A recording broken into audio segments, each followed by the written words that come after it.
New Zealand আসলে একটি মহাদেশ।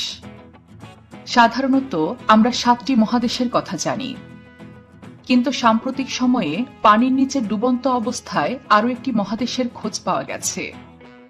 এই মহাদেশকে জিল্যান্ডিয়া বলা হয়। আর এই মহাদেশের যেটুকু অংশ পানির ওপরে জেগে আছে সেই অংশটুকুই হল নিউজিল্যান্ড।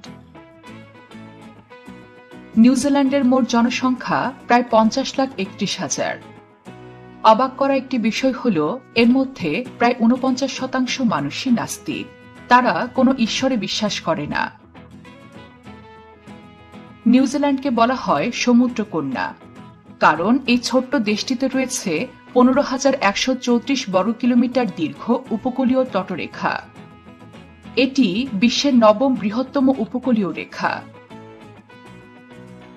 নিউজিল্যান্ডই একমাত্র দেশ যেখানে বিলুপ্তপ্রায় দীর্ঘ চক্ষু বিশিষ্ট কিউই পাখি পাওয়া যায়। তবে এই পাখি কিন্তু উড়তে অক্ষম। পাখিটি নিউজিল্যান্ডের জাতীয় প্রতীক। অনেক সময় নিউজিল্যান্ডের অধিবাসীদেরকেও গণমাধ্যমে কিউ নামেও সম্বোধন করা হয়। পাখির পাশাপাশি নিউজিল্যান্ডের প্রকৃতির আরও একটি আশ্চর্য উপাদান হল কৌড়ি গাছ।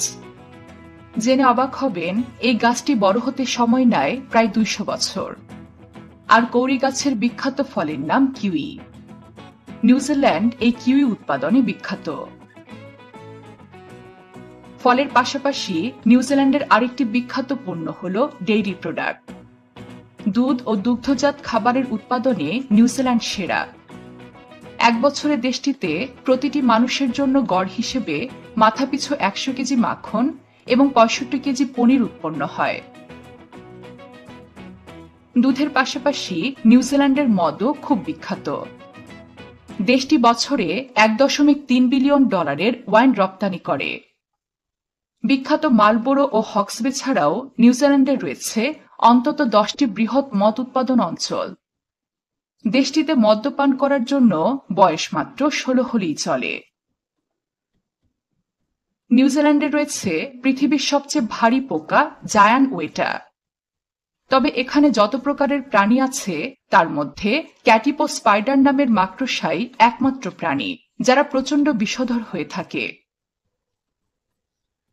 নিউজিল্যান্ডকে ভেড়ার দেশও বলা চলে।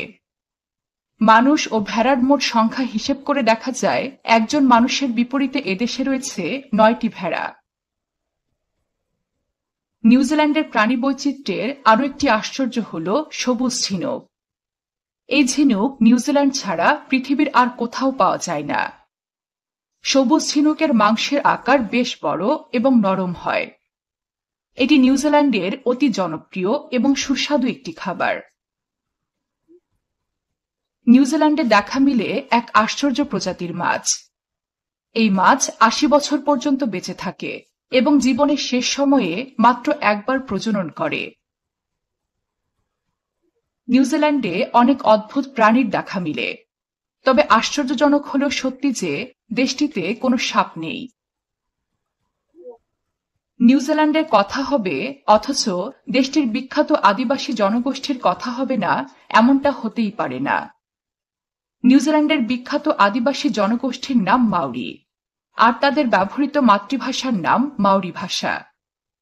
একসময় মাউরি ভাষা প্রায় বিলুপ্তির মুখোমুখি ছিল। বর্তমানে এর জনপ্রিয়তা বাড়ছে এবং অনেক তরুণ তরুণী মাউরি ভাষা শিখছে। ১৯৮৭ সালে মাউরি ভাষাকে নিউজিল্যান্ডের সরকারি ভাষা হিসেবে স্বীকৃতি দেওয়া হয়। নিউজিল্যান্ড শান্তিপ্রিয় মানুষের দেশ। এতটাই শান্তিপ্রিয় যে এখানে কোথাও কোনোদিনই আইনরক্ষা বাহিনীর কড়াকড়ি ছিল না। এখানে মানুষজন ঘরে তালা না দিয়েও বেরিয়ে চলে যেতে পারত।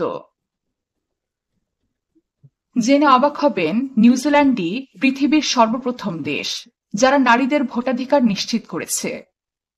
১৮৯৩ সাল থেকে দেশটি পুরুষদের পাশাপাশি নারীদেরও ভোটের অধিকার নিশ্চিত করে। মাউন্ট এভারেস্ট জয়কারী প্রথম ব্যক্তিটি হলেন নিউজিল্যান্ডের অধিবাসী। হ্যাঁ, স্যার এডমন্ডস হিলারি নিউজিল্যান্ডের বাসিন্দা। তিনি নেপালের তেনজিং নর্গের সাথে ১৯৫৩ সালে এই রেকর্ডটি করেন। আশ্চর্য হলো সত্যি যে 2006 সালে অস্ট্রেলিয়ার এক ব্যক্তি নিউজিল্যান্ডকে বিখ্যাত ই-কমার্স সাইট ইবেতে নিলামে তোলেন। এ ছিল নিউজিল্যান্ড নিয়ে বিশ্বপ্রান্তরের আজকের পর্ব। এমন সব মজার মজার তথ্য পেতে সাবস্ক্রাইব করুন বিশ্বপ্রান্তরের ইউটিউব চ্যানেল। একই সাথে ফলো করুন আমাদের ফেসবুক পেজটিও। এছাড়াও বিশ্বের